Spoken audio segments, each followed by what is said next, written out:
यहाँ पर सभी प्रकार के अम्लों को एक चार्ट के माध्यम से दिखाया गया है, जिसका अध्ययन हम लोग एक एक करके करेंगे।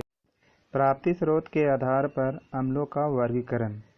इसके आधार पर अम्ल को दो भागों में रखा गया है, कार्बनिक अम्ल और अकार्बनिक अम्ल। कार्बनिक अम्ल ऐसे अम्लों को कहा जाता है जिसकी प्राप्ति पादप, जंतु जैसे प्राकृतिक स्रोतों से होती है, जैसे सिट्रिक अम्ल नींबू से, एसिटिक अम्ल सिरका से, फॉर्मिक अम्ल मधुमक्खियों से, लैक्टिक अम्ल खट्टा दूध से, टार्टरिक अम्ल कच्चा आम से, यूरिक अम्ल यूरिन से। वहीं अकार्बनिक अम्ल वैसे अम्लों को कहा जाता है जिसकी प्राप्ति खनिजों से होती है। चूंकि इसकी प्राप्ति खनिजों से होती है, इसलिए इसे खनिज लवण भी कहते हैं, जैसे सल्फ्यूरिक अम्ल, हाइड्रोक्लोरिक अम्ल, नाइट्रिक अम्ल। अकार्बनिक अम्ल को बेंच अम्ल भी कहा जाता है।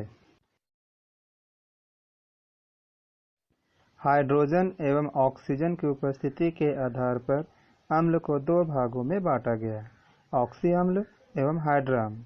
ऑक्सी अम्ल वैसे अम्लों को कहा जाता है जिसमें हाइड्रोजन ऑक्सीजन के साथ एवं किसी अन्य एक तत्व के साथ जुड़ा रहता है, जैसे फास्फोरिक अम्ल, नाइट्रिक अम्ल। वहीं हाइड्रा अम्ल वैसे अम्लों को कहा जाता है जिसमें ऑक्सीजन उपस्थित नहीं रहता है, जैसे हाइड्रोक्लोरिक अम्ल। अम्लों के हाइड्रोजन आयन त्यागने की क्षमता के आधार पर अम्लों को दो भागों में बांटा गया है, प्रबल अम्ल एवं दुर्बल अम्ल। प्रबल अम्ल वैसे अम्लों को कहा जाता है जो जलीय विलयन में पूर्ण रूप से आयनित हो जाती है, जैसे सल्फ्यूरिक अम्ल, हाइड्रोक्लोरिक अम्ल, नाइट्रिक अम्ल इत्यादि।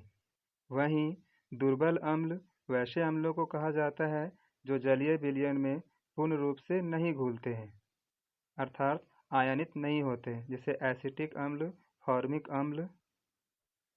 अब देखते हैं जलीय विलयन के आधार पर। इसके आधार पर अम्लों को दो भागों में बांटा जाता है, सांद्र अम्ल एवं तनु अम्ल। सांद्र अम्ल वैसे अम्ल को सांद्र अम्ल कहा जाता है जिसमें अम्ल की मात्रा विलायक की अपेक्षा अधिक होती है। वहीं तनु अम्ल वैसे अम्लों को कहा जाता है जिसमें अम्ल की मात्रा विलायक के अपेक्षाकृत कम होता है। यहाँ ध्यान देने वाली बात यह है कि विलायक हम उसे कहते हैं जो अन्य तत्वों को अपने में घुला लेती है, अर्थात मिला लेती है। धन्यवाद।